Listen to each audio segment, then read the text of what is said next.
back, folks, to the WP-Tonic Roundtable Show. This is episode 529. Got a small panel, but a powerful panel. It's September the 11th. We're recording around 8:30, slightly later than normal. Had some slight troubles with Facebook. That's normal. I'm going to let the panel introduce themselves. Stephen, would you like to introduce yourself? Yeah, Stephen from zipfish.io. And I've got my friend John Locke. John, would you like to introduce yourself? John from lockdownseo.com. And I've got my friend Spencer. Spencer, would you like to introduce yourself? Spencer Foreman from launchflows.com. There's my mic. Right, before we go into the main stories of the week, I just want to talk about one of our great sponsors, and that's Kinsta. Kinsta's been supporting the show for a number of years. It's a great specialised WordPress hosting company. Well, they only host WordPress, and they specialise in WooCommerce, learning management systems, anything that needs some real performance boost. They utilise Google Cloud as their backbone, fantastic UX design, all the bells and whistles, and fantastic support. So if that sounds good for yourself or for your clients, and I suggest it would be, go over to Kinsta, have a look at some of their packages, and maybe buy one for yourself or for your clients. And the main thing, if you do that, is tell them that you heard about them on the WP-Tonic show. I also want to do a shout out for the new listeners and viewers. Our figures have been consistently lately been going up quite healthily, and thank you for your support. It's much appreciated. So let's go into story one. WordPress support team seeks to curb support requests for commercial plugins and themes. So what did you think of this one, John? Yeah, I mean, it seems like there's a lot of confusion, and if you were just an average person setting up a site, you didn't know the difference between the WordPress support forums and the official site forums, it would be very confusing if you're looking for help. And the first thing that you happen to find is the free forums. And I think, you know, when I really stop and think about it, I know that there's other plugins besides this one that I can think of off the top of my head that are just a straight premium plugin. The first one that comes to mind is Gravity Forms, but I think the average WordPress user is going to have a hard time like figuring out another plugin that's not freemium. Most of them are in the .org forums, and those are all volunteers, and obviously, you know, they shouldn't be answering stuff. But I want to point this out. Somebody put this in the comments, and I thought it was very interesting that for bbPress and BuddyPress, when you go to their WordPress.org profiles and you click the support tab, it goes directly to their support site. Why don't all these freemium plugins have that? The plugin forums should allow that. And I don't know why they wouldn't do that. It would be the logical solution, wouldn't it? That's probably why it hasn't been done. I've been sarcastic there. Spencer, what did you think? John took the words and logic out of my mouth. I will elaborate further by saying the reason potentially is either lack of attention or intentionally trying to block the value that they get from it while not giving the benefit it would inure to other people. So for example, either like everything else that we've talked about and complained about, like Gutenberg not being fixed, they just don't have the person power to get around to fixing it, or haven't bothered to figure out the obvious, or they want the link juice of, hey, you look, everybody's going to go to the WordPress repository, blah, blah, blah. Because in the old days, that was a valuable thing to do. I don't really know. It doesn't really matter. But clearly, the answer to this problem is so simple. If you sell something, you should be allowed to have a link that says, this is the premium support. And therefore, there is nothing to moderate. And therefore, there is not the kind of BS that happens now, which I find frustrating. The BS that happens now, even though Otto isn't personally doing it, is that you go there as a newbie and you start to type a question or something else, and then somebody cock blocks you, or if that's not a misogynistic word, from getting an answer, and instead says something, this is a premium plugin, you shouldn't ask questions about this here, you should blah, blah. And it's like, why bother having a place that people get all stuck into like a spider web? Just put a thing that says, hey, this is commercial. Click here to go to their forums. But gee, that's too obvious, isn't it? You know? Yeah, probably. What do you reckon, Stephen? The WordPress support forum stuff, I think, is a little bit of a mess, like even sans this issue. Like just as a whole, the infrastructure is a little bit behind, I think, where most people think support should be. And this is just like one aspect of that, right? That people are posting things inside of support that aren't necessarily supposed to go there, supposed to go somewhere else. One thing that I've seen a lot of people doing to solve this problem is like inside the plugins themselves, when somebody downloads it, they have support links. Or I've seen like this increase of Help Scout. I don't know if you guys have ever used that, but it's like a ticketing managing system. It's like a little bubble. It's kind of like a chat thing, but it's more about email support. But I've seen more and more plugins adopting that kind of methodology, trying to get people to ask support questions straight from the plugin, making support very apparent, so that people, I think, don't end up going back to WordPress and commenting on the support stuff, so they can handle all of that internally themselves. Can we bring in something to this topic? If you guys are familiar with the WooCommerce latest updates, sorry, maybe not in WooCommerce, but it's in like the WooCommerce subscriptions plugin, which is written by Skyverge, outstanding team of developers, love their plugins, but they were bought by, like it's Automatic, Now when you install WooCommerce, it installs a Skyverge tab with its own little email system in it that posts like notices from them. What the heck is going on with that? I mean, it just bothers my sensibilities that we're not doing things progressing towards a simpler system or a more integrated system. We're doing a do as we say, not as we do. Like, what business is it of WooCommerce to put a special tab with an email system in there to communicate with the Skyverge team about? Like, what's going on there? So I have trouble with all this because although the story didn't make it this week for some reason, that's right, John. There was a number of high profile problems in the last 2 weeks involving hacks or needs to update. On the one hand was the Elementor problem, which they went from version 2 to 3, which was significant enough, and they kind of dropped the ball in a big way. So for the last 2 weeks, version 3 has been a nightmare for a lot of folks. And a lot of the hardcore developer types are saying, oh, shame on you idiots for not doing staged sites or doing backups or blah, blah, blah. But on the other hand, we're in an environment where automatic updates is now part of 5.5.1. So you're a newbie or somebody who doesn't want to do that. You say, well, you mean I can't do an automatic update? Then this week, a great plugin, File Manager or Advanced File Manager, whatever it was, had an enormous problem that got hacked by 800,000 sites plus, where it allows anything to be uploaded. And as a result, even my own sites, because we had those, a number of them got taken down, and it was a mess. And for a lot of people, it's still a mess.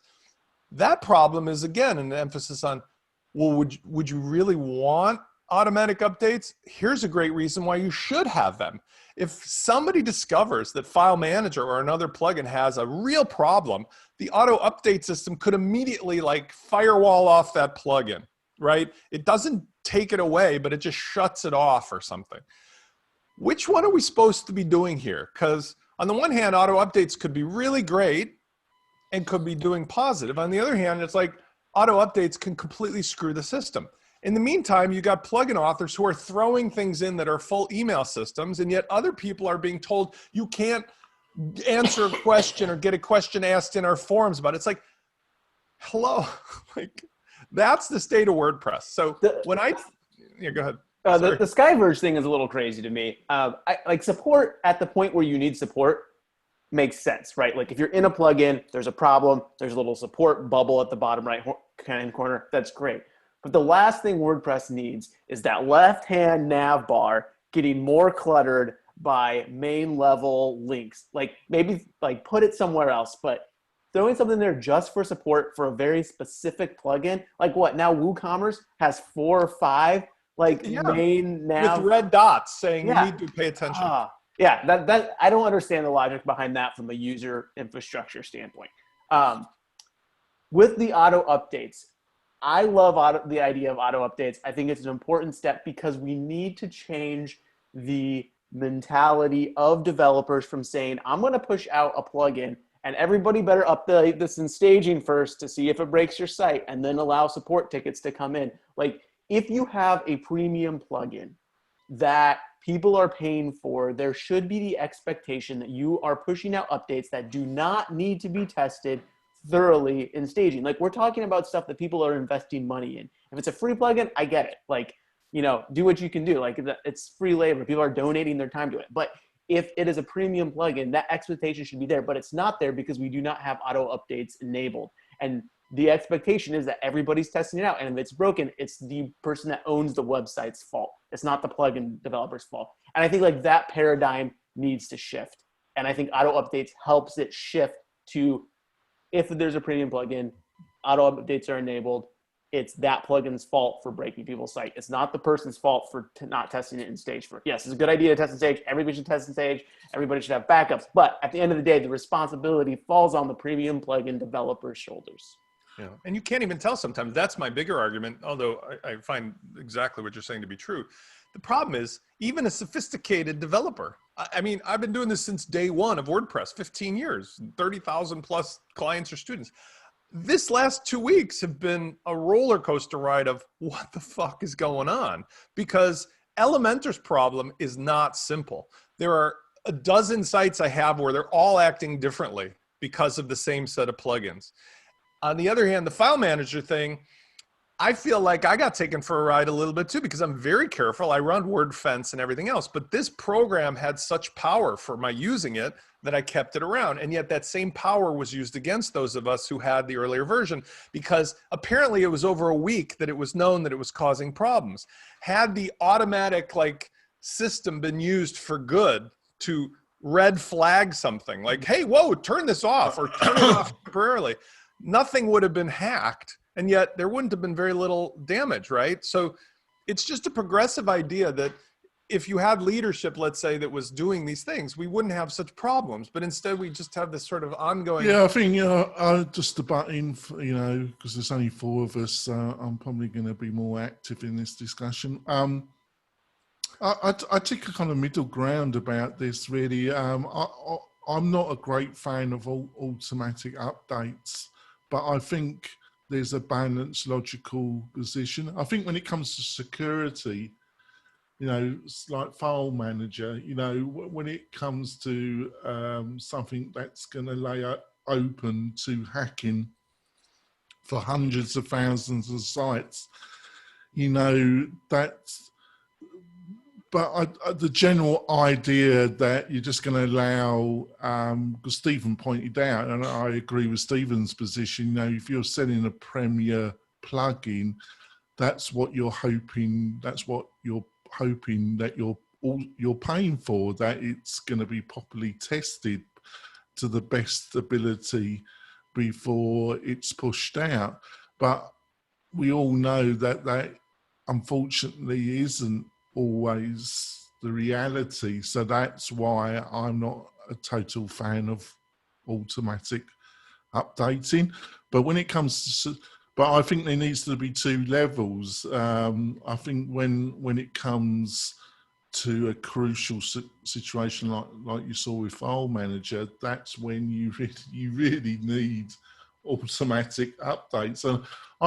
And I thought that was a similar system with the core updates. You know, when it was, you know, it's flagged as a security update, you know, and then you have your normal updates in the core. So I think we need something similar to that. What do you reckon, John? Yeah, I think that that's true. I think that there's a value in having a system that flags problematic plugins. And, you know, as Spencer said too, you know, it's not always simple, because every time that you introduce like another plugin to your environment, it starts interacting with those things differently. But if you have a genuinely hacked plugin, like the file manager it would be good to have the ability to shut it off, because the way that people experience their website, however that is, whatever the configuration, whatever plugins or themes, to them, that's just WordPress as a whole. Yeah, And there's no distinction in their mind. it damages. But I think the other factor, Spencer, is, and I might be totally wrong here, you know, I don't know where you place yourself on the spectrum, is that I think some of the things that Automatic do are, you know, they're pushing the envelope as hard as they can to see the reaction. But a lot of this suggests to me, you know, what I have been told and what I understand about the management of Automatic, that it all goes, all real decisions to a level that I would find bizarre, all have to go to the top to Matt. And I think because of that kind of structure, that they're just spread so thin. And a lot of stuff that should be sorted out and improved for everybody just falls through. It just isn't done because of that kind of structure. What do you reckon, Spencer?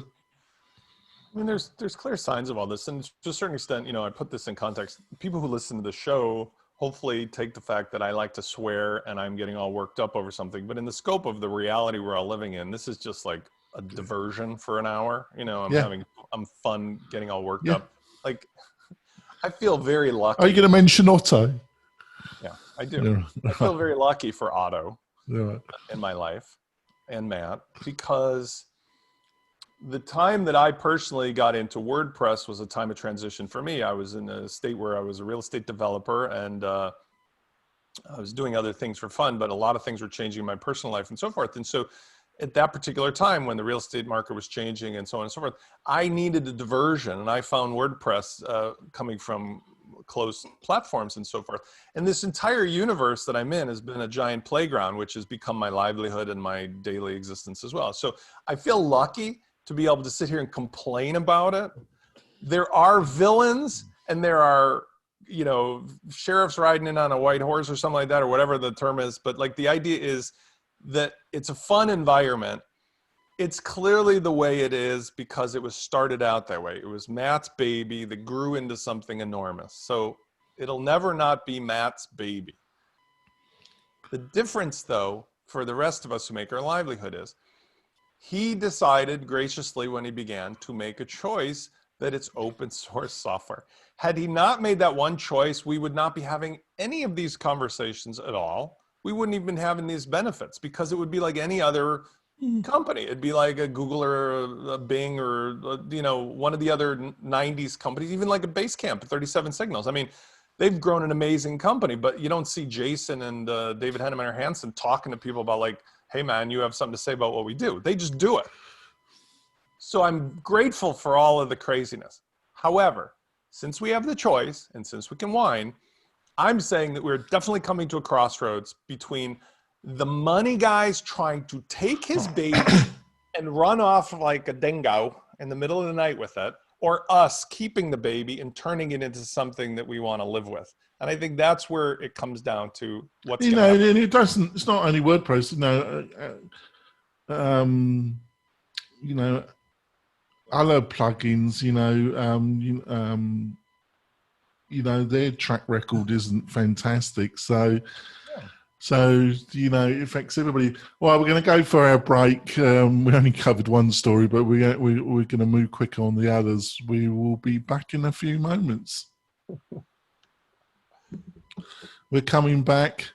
Had a slightly late start. I was mucking around with Facebook. Before we go in the other stories, I want to talk about one of our other great sponsors, and that's Groundhog. Now, Groundhog, if you're looking for a native solution inside the WordPress ecosystem for your marketing automation and email marketing, Groundhog is the thing to look at, as far as I'm concerned. Adrian and his team have done a fantastic job. They're moving forward. That's one of the reasons why he ain't here today, is that him and his expanded team are really pushing the frontiers and some exciting developments going to come. But if you're looking for a great native CRM, go over to Groundhog, have a look at what they've got to offer. You're going to be blown away, and I suggest you should use it for yourself and for your clients.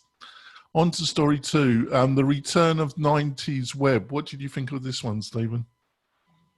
It resonated with me. I think it's true. Like, it's interesting to see how old technologies are coming back. I mean, it's not a new thing that, you know, static website generators and stuff are kind of the new cool thing. I think it's one of those things in life where things progress because you're going down all these different routes and avenues, and you're creating things that, you know, render in the browser and these complex systems and stuff. And then all of a sudden you hit a wall in one area. And so then you take all those learnings from that path that you went down and you apply it to an older path, and you get farther than you ever would have before. But eventually there's going to be a wall that gets hit there, and we're going to hop back across. Like, it's how life works. And I think it's like the beauty of the ever evolving technology, that all of a sudden something old that we used to have, you realize that if you just make 4 or 5 tweaks to how this works, I mean, it's more than that, but all of a sudden it becomes relevant again and becomes even better than what you had. But it takes going down all these random paths to figure out what that is or what that should be like. So what do you reckon, John? Yeah, they're talking about this author. I'm not familiar with this. I like his site though, but they're talking. I think it's about Hey.com or Phoenix Live View, and it's sending compressed HTML over the wire, but it's using like a progressive web app to basically add the stuff that's needed when it's needed. So it's basically almost like flat files with this other stuff like added in, if I'm understanding this correctly. You know, and in this article too, it talks about the no code and how Front Page and Dreamweaver were big at the beginning because they were the first page builders. They're the forerunners of all the tools that we use now in WordPress that we're very high on. But you know, these newer things like the static files like Jekyll and things like this are very much popular. I think it's really cool how a lot of this old technology is not really obsolete, but it's being applied in a different way to modern technology. A lot of this stuff seems to be circular as we redefine every few years what is best practice as the underlying infrastructure changes. Yeah, what do you reckon, Spencer? Well, I, for one, really loved the 90s. And I would love to, if I had Groundhog Day, like to live every day in the 90s. Because for my generation in particular, the 90s were incredible. Everything from the music to the politics to the way people acted and so forth. As far as the web technology, I kind of think that this is the normal cycle of the kickback, right? Things go way one way and then way the other, and then way one way and then way the other. And I think people are exhausted with all of the social stuff and all of the, oh, I gotta, you know, John, SEO everywhere, and oh, I gotta spend money on it. So this is a way to go back to a simpler time, intimate audience, people you know, more protected, and in the process, hey, probably is more effective, because I find that from a marketer standpoint, this has been my message all along. I'm very Seth Godin. If I had to say who one of my main mentor was, Seth Godin marketing was my chosen thing. You know, tribe, maybe you could say like the 1,000 fans method or whatever, versus like being everywhere all the time. The only contingency I'm not sure about is whether I welcome back Adobe Flash websites. That would be about the only thing. I'm not sure I'm ready for 3-minute page load times to see the, you know, restaurant menu. That's about the only thing. Yeah, it was better than the food most of the time. All right, on to the next story. Oh, I love this one. Jetpack launches email marketing tools with creative mail integration. WooCommerce triggered store email coming soon. I read it, and then it's like too shitty jetpack with constant contact. What a combination. What do you reckon, Stephen? I have used Constant Contacts before, unfortunately, long time ago, but where they were, I don't know if, I mean, you know, they could have changed their whole entire user interface and admin model and how everything works, but it was a disaster back then. And I just can't imagine that it's that much better today. I think one of those significant things about this story is that WooCommerce or Jetpack, aka WooCommerce, because it's all one company, is looking at a solution to get emails outside of their system. I've always wished there was like a more native way of doing that. I'm sad to see it in Jetpack and not built into WooCommerce itself, but that's always been like a sticking point for a lot of people who run e-commerce stores, is that to get your emails outside of WooCommerce is kind of a tricky thing to do. It can be challenging at times. So I like that idea, but that it's in Jetpack, not super excited. So what do you reckon, Spencer? Actually, to clarify on Stephen's question, there is an easy way with a plugin. With WooCommerce or anything else, you can use the follow-ups plugin. You can also use the status manager or custom status manager plugin. So being as though obviously I've spent all my time working with WP Fusion and a CRM, we have a very simple matrix for making decisions. And I'll get to this Jetpack thing in a second. When you want to do stuff to send emails, if they're transactional in nature, almost every time you can do it natively, right? Through either WooCommerce emails themselves, the status manager, or the follow-ups. If they're marketing in nature and they need an automation, like a complex timer or something, that's when you need to bring in the guns of a CRM, Groundhog, ActiveCampaign, and so forth. Okay, so it can be done. And while it'd be super cool if it's in there, I think the main reason that it hasn't happened is that email is a very difficult component to manage, especially with the marketing automation, because of all the problems of like blacklisting your domain or whatever they're calling it now, you know, like you're not able to send any more emails out. So, and by the way, John, I am sensitive to this stuff and I'm really trying to adjust. Like, I don't know what the terms are now we use for those things. So correct me if I use a term, because I don't want to be insensitive to that word, but like, I don't know what we call that now. Like, there's got to be a new term for that. Block list. Block list. Okay. Yeah. So Jetpack. This is just part of the ongoing plan. I mean, they took a company that, by the way, Constant Contact was a fixture, but who in their right mind would use Constant Contact now that knew anything about anything? I mean, it's just like there's still a lot of people. Hey, hold on. Did you know that AOL still makes like over $1 billion a year on their email service? Okay. AOL, for God's sake.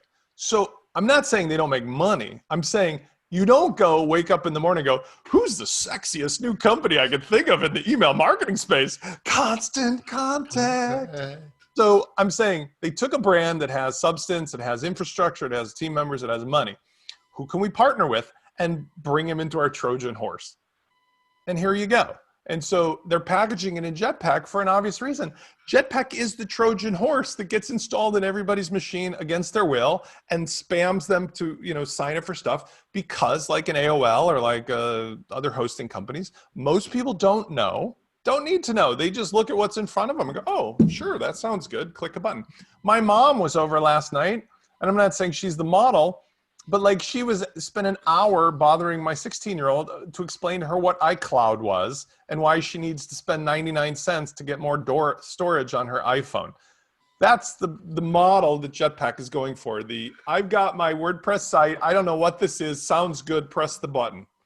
And it makes sense from making money for them. It's just sort of a violation of the ethics and the trust that the rest of us are forced to follow under the wrath of Otto and otherwise.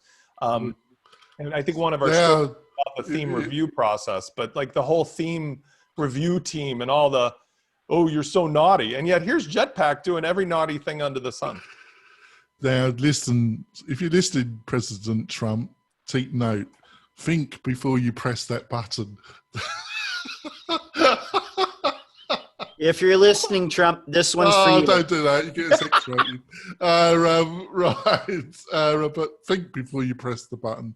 Yeah, it is. But when I read it, constant content with Jetpack, two fins.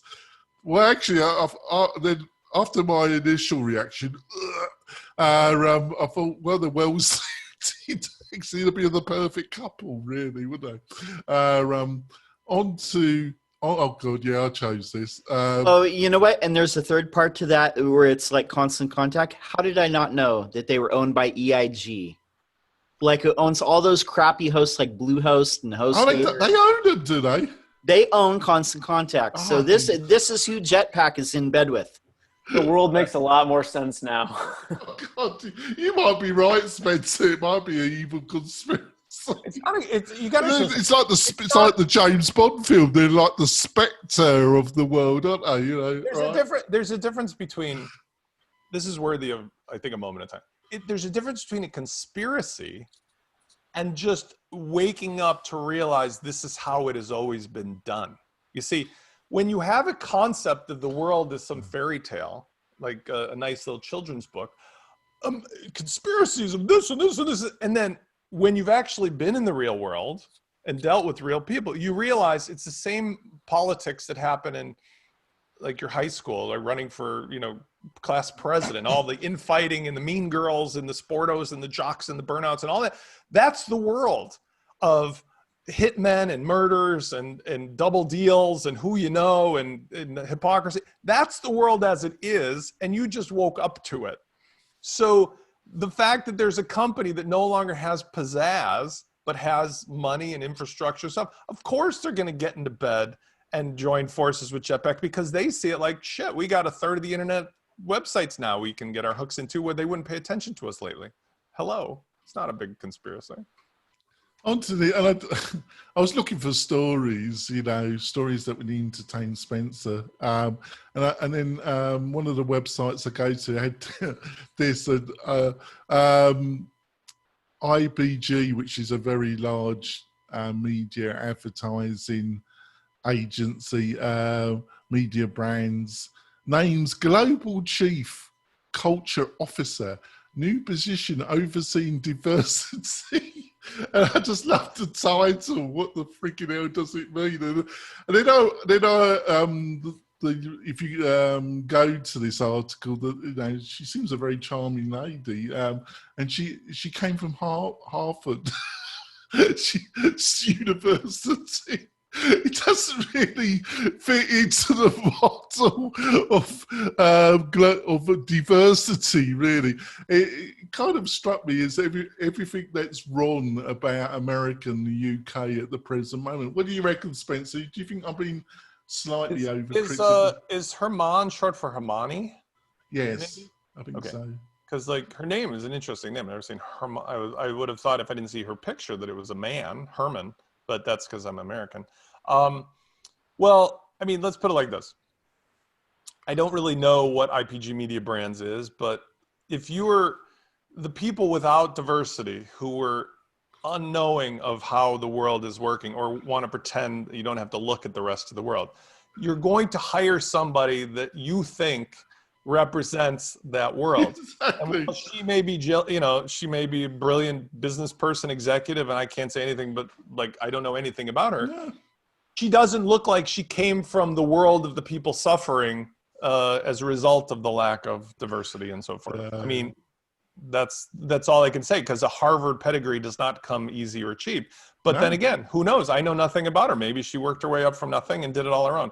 The bottom line is, I had a conversation with my friend Luke today, who lives in Britain, and we were talking about the difference between America and the rest of the world. And there is a definite difference in the way each country or each continent reacts to different things. The triggers in America, for sure, John will talk more, race is like, race and wealth are the two triggers now of what is wrong here. In Britain, apparently race, you guys don't care, but God forbid you talk about religion, especially certain types of religions from certain parts of the world entering Britain, and you guys freak the F out. So we all as human beings have a lot of problems to deal with. And I think it's better we get them out in the open, because right now the sooner we get them out in the open, the sooner we get back to like we're all human beings again, or closer to thinking like human Now, beings. your remark, and obviously I haven't spoken to Luke, but I think what he's probably trying to allude to is that a lot of British people think that the racial problems in Britain aren't as serious as they are in America. I understand why a lot of people feel that way. I would quantify that by saying that they're slightly different, and that slight difference is probably linked to the way a lot of white people in Britain view Britain's imperial history and don't really understand history that well, and the role of imperialism, and especially British imperialism, had for almost 100 years. They have a very manipulated, media-fed image of imperialism that is a bit of a fantasy, really, Spencer.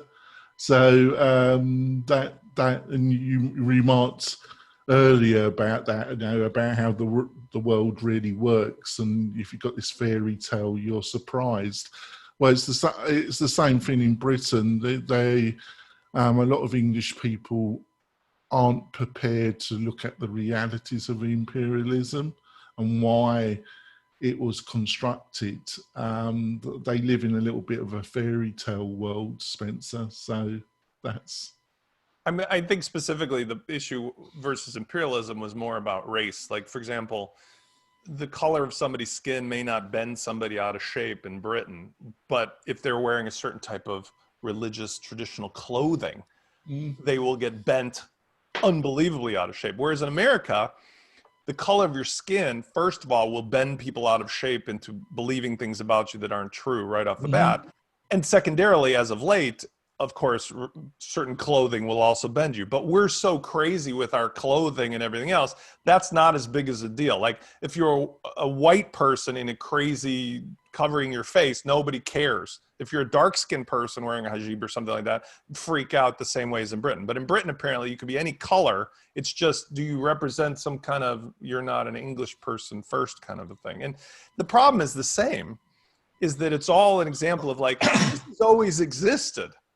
But now we're kind of like coming out of the closet with such extreme examples of it being used against us to cause fighting amongst ourselves by the powers that be, that we're all experiencing this as a daily thing of how unjust the world really has always been and still is. And it's just causing us a paradox. Like, how could we have come so far and have so many great things, and yet we're still like acting in a tribal way, that hating people that are exactly like us, other than the clothes they wear or their belief system or their color of their skin. And it's troublesome for an optimist like me, because I do feel like we have to go through these growing pains, but it's just also shocking how far some people born in the last 20, 30, 40 years will reach back in their behaviors, like to 100 years ago kind of stuff. I want to jump in. Can I? Yeah, go. Okay. I want to build on what Spencer and what Jonathan just said here. This is not like a short cycle. The imperialism, the prejudice, the racial casting is like something that goes back like all the way until Europeans got on ships and started exploring the New World. It's a 500-year cycle that's been going, and it's just now, we've colonized, and when I say we, I mean like white people. We've colonized everything, so the only people that we can really exploit are like each other at this point. A lot of this stuff is bubbling over, and when you talk about like things that are prejudice that we don't see, it's not even stuff that's like 40 or 50 years ago. It's stuff that's like been since we were founded like here. We genocided the Native Americans, and we called it Manifest Destiny. We enslaved Black people, and now we say like, go back where you came from. Well, we're the ones who brought them here in the first place. And the whole perception of a racial inequality is something that's like, it's been encoded into our system, we don't even realize it. We don't even realize that we're, seeing things this way. So this diversity thing, this person is hired here in diversity. This original story, she looks like she's, and I really don't know, but she looks like she's like East Indian or something. But if you go to their leadership page where it says like our people, there's like 8 people up here. They're all white. There's 6 men and 2 women. They're all white. Those are the people that make the decisions. I saw a tweet today, and this is from Ali Nimmons in the WordPress world. And I just want to slightly interrupt. I think the other problem is, and it's the same factor in Britain. Yeah. If you, not always, and my father bitterly disagreed with me with this. He said the system was a lot more open than I would argue. I think it depends, though. But when you look at Britain, in judges, in top civil servants, in the law, in all kind of quasi-government, head of museums, all those type of jobs, they're literally all white males that come from Oxford or Cambridge. They come from literally 2 university, well, they're groups of universities. Yeah. And you find the same thing in America. Literally all these top corporations and well-financed non-profits, art museums, they all come, literally all the leadership come from Ivy League schools, basically, literally totally filled with that. And I think it's really quite concerning, because it really it means that the top echelon that are running the country, both in Britain and America, they're in a bit of a bubble, really, aren't they? They're in a kind of, they were going to be in a bubble anyway, a lot of them, but I think it's made the situation a lot worse. And then in other European countries, and in other countries, I don't think it's quite as bad as it is in America and in Britain. What do you reckon, John? Yeah, I mean, you're hitting the point right on the head. I mean, this, as bad as things are, and as much as the tensions are rising, this is actually the best it's ever been in the U.S. And so that's what I'm saying. Like we this moment is not going to go away. And I seen a tweet there's just this morning from Ali Nimmons, and she works at the WP Buffs, and she was saying that she saw like a WordPress online event, and it was like 70% men and like almost all white people, and she's talking about how you could put together events and it's just as good. But, everybody's like cronied up, and they pick their friends, and they pick like, who they perceive to have influence and stuff. And they don't go out of their way to pick anybody new, but all that matters. I mean, all, Black Lives Matter, all the minorities that have been suppressed, because at first in the US, the only people who had power were land owning white men. But, we need to go out of our way to make sure that, we are representing, the community the way that there really is. The WordPress community is worldwide. It's not just white people in America. It's people in South America. It's people in Asia, incredibly large amount in India, Africa. There's people, in Europe and, all over the world. But our speaker selections don't really always reflect that. And that's just a microcosm of the way the rest of the world is too, and the way the rest of this country is too. We really need to, be at the forefront of this. And like I said, there's all kinds of injustice in the world, and the stuff is like bubbling over, and it's not going to go away until it gets resolved. Because, I mean, just the way things have been, with the violence, with the police violence, and is just not gonna go away. Just because you're a white guy with a gun doesn't mean that you own everything. That's gonna change. Well, yeah, I think so. All right, on to the next one. WordPress theme directory now with a Delist status for naughty themes. Oh, what's it like to be a naughty theme? You found this one, didn't you, Spencer? What did you think of this one?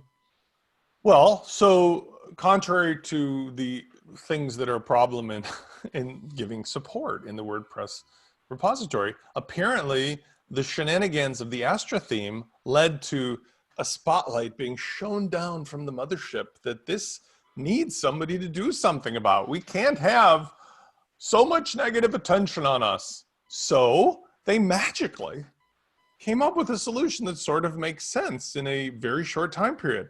Makes one wonder what's taken so long for all these other problems that never get fixed, from accessibility to Gutenberg style to the WordPress repository to whatever. But essentially the solution was they will not remove the theme so as to punish the end users. They will just delist it so it doesn't get more attention, which actually I think is a good solution. Similar to what we were just talking about before, where if you have plugins, instead of everything forced auto update, if a plugin is in there and it gets rogue, they can shut it down from being accessible to the bad guys and put a red flag on it long enough for people to wake up in the morning or the next day and go, oh, I better do something about this. So it proves that when they want to do something, they can do something. It's just a matter of, does it align? Explain to the listeners and viewers what they did, though. Yeah, what happens is there's a new status. So a couple weeks ago, Astra was naughty and they put some affiliate type magical links that activated only if you use the right other plugins. And it was a sort of gray area violation. I wish I had magical links. You have a leprechaun that lives in your closet. We know that. So what happened is it caused the attention because Astra allegedly was warned multiple times by an anonymous team member of the WordPress review theme. They're all anonymous under one banner now because they don't want to end up like Otto, where people know where he lives and all the rest of it and have me talking about them. So the bottom line was that it caused a controversy because Astra passed 1 million users and it's one of the most popular themes for everybody to use. Having it removed from the repository meant you couldn't get your updates, the critical stuff. So in punishing Astra, they really were punishing all the people who use the free theme. And the attention was brought out in conversation, and here on the show, I think we had some influence. I get to go like first on the comment of the actual delisting because I found it outrageous, and I know Sujay directly from my other involvements of launch flows and his cart flows plugin. So I said, this is kind of like you're punishing the wrong people. And I, along with thousands of other people, said enough that apparently they realized, indeed, we probably are punishing the wrong people, but we still want to punish the guys we want. So they came up with this delisting status. We're going to cut you off from being discovered or anybody finding you, but the people that already have found you can still get their updates. And that's it. All right. Yeah. In a bizarre way, in a perverted way, it sounds logical. Yeah. Jonathan, I want to add one thing. I don't know if anybody listens to the show, but... Well, no, you'd be surprised, actually. Our numbers over the past few months have gone up quite considerably, actually. I want to say something.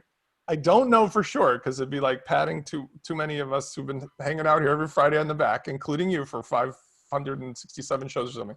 But in the last couple of days, I've gotten 3 pretty well-known product CEOs, maybe 4 that I've mentioned in the show, heard about us talking about them and actually reached out to me directly for one purpose or another. So somehow or another, you are having an influence with the show. And I believe that somewhere in a dark closet in Iowa or wherever he lives, Otto's in his condo every Friday morning with his whoopee, turns on the radio. And sure, Otto's a very nice person. Right, and if you want to come on the show, Otto, join the panel. Actually, we are looking, if you're a female and you are active in the WordPress community, and you would like to come on the show as a panelist, please approach me. Email me at jonathan@WP-Tonic.com, and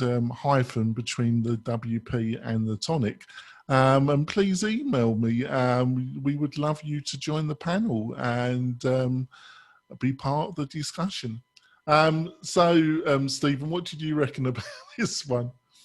I think it's a beautiful and elegant solution to a problem that became very, very apparent. I'm surprised that it wasn't a solution that was implemented a long time ago, just because it's like it mentions in the article, like Google does this all the time. It's a pretty well precedented kind of thing to do, to penalize somebody for something without like completely removing them or screwing a lot of other people in the process. So I was impressed how fast they actually came up with a reasonable solution.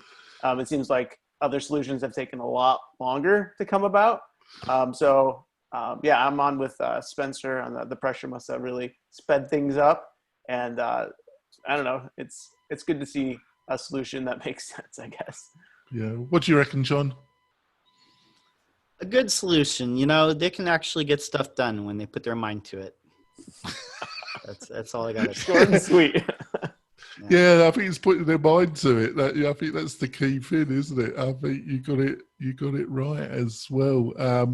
So on to our recommendations of the week. I reckon a lot of hosting, WP Engine, Kinsta. There's a lot of Premier hosting out there that doesn't offer email functionality, i.e. you can't utilize your WordPress hosting to send your email out. And we recommend to a lot of people ZooMail, and there's ZooMail Lite. They offer a free product as well, but we don't recommend that. We recommend this is your business email. And they charge like $1 per month. You just get one inbox, but you can set up nicknames. You can increase the amount. It's like 5 GB of room, but you can buy more room. If you need more inboxes, you're going to have to go to a higher plan. But we've set it up for a lot of clients, and it just works, and they're happy. It's a great alternative if you don't want to get G Suite and spend about $6 a month. You know, for $1 a month, it's a great solution. So that's my recommendation. Stephen, got anything you want to recommend to the listeners and viewers? And panelists, do put it in the chat, your recommendations. Man, I did not compare with a recommendation this week. I've been under a rock all week working like crazy on some update stuff that we're doing, and I have not looked at anything else outside our own code. So, all right, fair enough. John, have you got anything you want to recommend to the listeners and viewers? Yeah, this is you know, I get a lot of questions about this sometimes, like, you know, how SEO works and how long does it take to work. And there's this excellent article. It's like me asking how God thinks. Yeah. There's a lot of stuff where it's like delayed reactions kind of stuff, you know, just it's built into the way that it works, but because it is Google collects data. But this article from Northcutt, Corey Northcutt, and you know, prominent people in the digital marketing space. This like sums it up, and it kind of gives you like a basic explainer of different things that go into it. That saves me from having to write this article. So yeah, go check this out. It's a good 15-minute read on this, and they know their stuff. So. Oh, that's great. Spencer, got anything you want to recommend to the listeners and viewers? Indeed, I do. I gave a link to a WPBuffs.com article about WordPress plugin detectors. There's 6 of them listed. One of them is really interesting, as you can do with your inspector, your Chrome inspector. But the point is that if you're interested in figuring out how somebody did something, usually in a competitive intelligence kind of endeavor, right? How did that site do that? What are they using? This is the best way to find out. And it's very quick and easy to do so, because for a lot of people in the no code, no design world that we live in and that I promote and teach, it's shocking how out of their way many people go to do something when the tools are very limited. I mean, 4 to 6 plugins are all that you need to accomplish many tools. And you'll find in many of these sites, you'll find WooCommerce, you'll find Elementor, now you'll find a lot of WP Fusion. But the point is your LMSs are Lifter and LearnDash. There's a real like concentrated number of plugins that do a whole heck of a lot. And this is a great way to educate yourself before you go too far down the road. So it's a fun little project to try. And I think all of these are free. So that's great. So we're coming to the end of the show. If you really want to support the show, go over to the WP-Tonic YouTube channel. You find extra bonus content on the channel.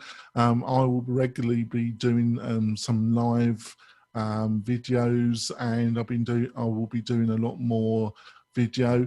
It's already got a ton of content on there, so go over to the WP-Tonic YouTube channel and subscribe to us. That's a great way of supporting the show. So panel, Spencer, what's the best way for people to find out more about you, your views, and what you're up to? You can reach me on launchflows.com, or if you go to WPFusion.com and click the free call on the front, you can get 15 to 30 minutes with me, talk about whatever your problems are. Probably your marketing automation or your membership site, but hey, I feel today. They just want a quick chat with you. I want to say something too, as an ironic thing. Like, I very rarely feel this because I have my kids running around and I'm used to being at home. Before this pandemic, I never left the house anyway. But the last couple of days, I've been feeling a little more angst about, I just can't really do things with people anymore. So when we do get our 5-minute spit tests and we get this under control, the first thing I'm going to go around and do is just hug a lot of strangers. I mean, I feel like I'm starting to feel the lack of human contact a little bit, not to say in a gross way, but in a, like, even people you see in public. I think you're right there. I think America just wants to learn, just be nice. Just be nice to some people. Like, everyone's human beings, but just like the fact you go to the grocery and everybody's being respectful where I live, at least, but just the fact, like, it's like the boy in the plastic bubble movie. He could never really hug his girlfriend or his parents. They were always behind the and I felt that a little bit this week.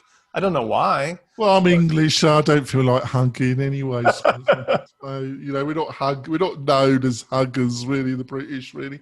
I'm sorry.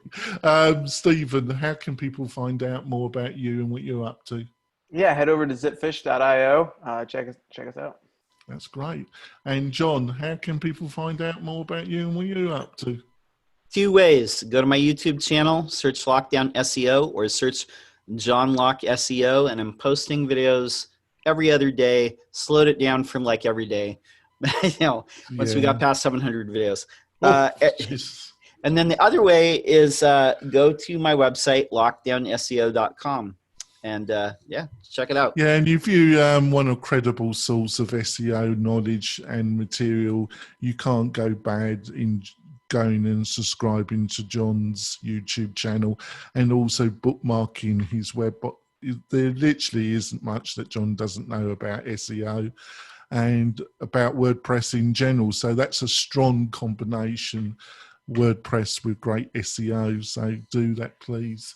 Panel, thank you so much for joining me. It's been a great show. Listeners and viewers, and the new listeners and viewers, thank you so much for being part of the tribe. We'll see you next week with another hopefully great WP-Tonic Roundtable show. We'll see you soon, folks. Bye. Bye.